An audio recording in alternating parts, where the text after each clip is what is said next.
Napakalalaki pala nga ng kamote nga natin dito na nahukay at sa wakas nga dumating na rin pala yung kubo nga na binili nga natin dito sa kabila. Maaga pa nga lang makikita mo talaga mga mare na mukhang malungkot nga ang panahon nga ngayon tapos mahangin pa. Nasa alas 7 na nga to ng umaga pero yung araw mga mare hindi pa nga nagpapakita. Tapos mararamdaman mo pa nga yung simoy nga ng hangin na napakalamig nga sa balat. Marami nga tayong ganap ngayong araw dahil nga darating nga yung kubo nga natin at etong at inasikaso na nga rin nila kung saan nga ilalagay.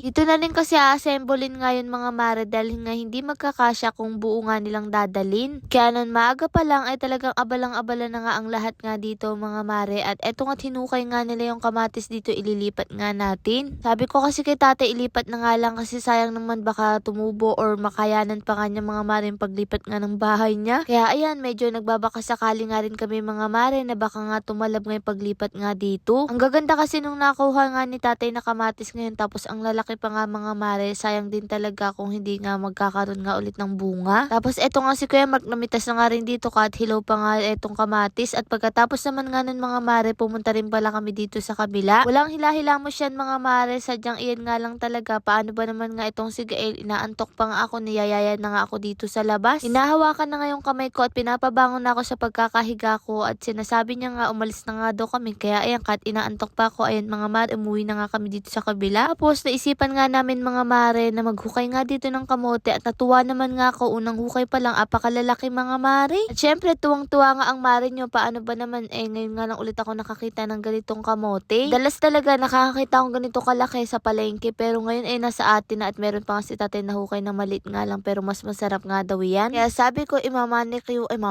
tuloy itawag doon, kamote ko nga yan kasi masarap yan dahil sariwang-sariwa nga siya mga mare. Hindi nga lang dalawa kundi marami pa nga nahukay si tatay at talagang malalaki nga siya kaya sulit na sulit nga ito kung bibilin mo at tuwan-tuwa pa nga itong si tatay dahil may sabitan daw. Si Gael naman nga ayan ayaw na nga dun sa bike niya kaya ayan binaba ko na nga at nagmamaktol gusto na naman nga gumala pero tingnan nyo itong kamote paes pa nga siya. Isang kamote pa nga lang mga mare pero titimbang na nga ng 5 kilo ganun nga kalaki to. Sa Gael nga natin, ayan, nagpahinga muna nga dito dahil napagod. Maya-maya naman nga, umakit na naman nga dito mga mare. Hayaan ko na nga rin at palalaban ko na nga lang itong inaapakan nga niya. Tapos maya-maya lang, umambon na naman nga. Sabi ko mukhang hindi maitatayo ang kubo ngayon dahil napakalakas nga ng ambon. Pero maya-maya lang din naman, tumigil na nga rin ang ulan. Kaya sabi ko nga dito kay Jeffrey, hugasan na nga namin to para nga sa ganun, mailuto ko na rin maya-maya. Pinakuha ko nga rin sa kanya yung tuyong patola kasi magandang pangkuskus dahil mas mahal pa nga yun kapag binili mo nga sa labas o sa mga palengke, ganyan. Bang Gael nga natin dito mga mare ay nagpapakwit at padila-dila pang nalalama ay sus. Talaga naman nga kapag nginitian ka, tanggal talaga ang pagod mo at eto't nakita nga yung kabayo, kabayo baka gustong-gusto mga maring lapitan. Tapos sinatawag niyang chucho at hinahawakan niya pa nga yung kamay niya mga mare at nilapit nga ng lolo niya pero sabi ko baka sipain yan. Kaya dito na nga lang sila sa kambing mga mare. Ewan ko ba sa batang ito ay nakakatuwa naman dahil tuwang-tuwa rin siya sa mga hayop. Yung ibang mga bata nga mga mare natatakot sa mga hayop siya hindi tuwang-tuwa siya kapag nakakakita ng ganyan at gustong-gusto niyang hinihimas yan. Habang nandito nga kami bigla naman nga mga maring tumawag na malapit na nga daw yung pagtatayo nga ng kubo kaya ayan sinundo na nga rin ni Ran. Sabi ko na nga rin sa inyo nag-invest pala kami mga mare sa lamesa pang matagalan na nga ito bali akasya nga to. Mas maganda na kasi mga mare kahit papaano matagalan nga gagamitin nga natin yung nabibili ko kasi minsan sa online lumulundo. Dito yata kahit anong ilagay mo hindi lulundo nga ito mga mare at may upuan na nga rin pala siyang kasama. Kaya ayan, pinagtulungan na nga rin nilang buhatin nga dito mga mare sa magiging mini office nga natin o yung mga printan ng waybill. Abay, konti na nga lang, kailangan yata dito ng tanod at barangay captain. Paano ba naman? Parang pang barangay nga daw. Pero maganda naman nga siya mga mare kasi tingnan nyo naman nga, para talagang office na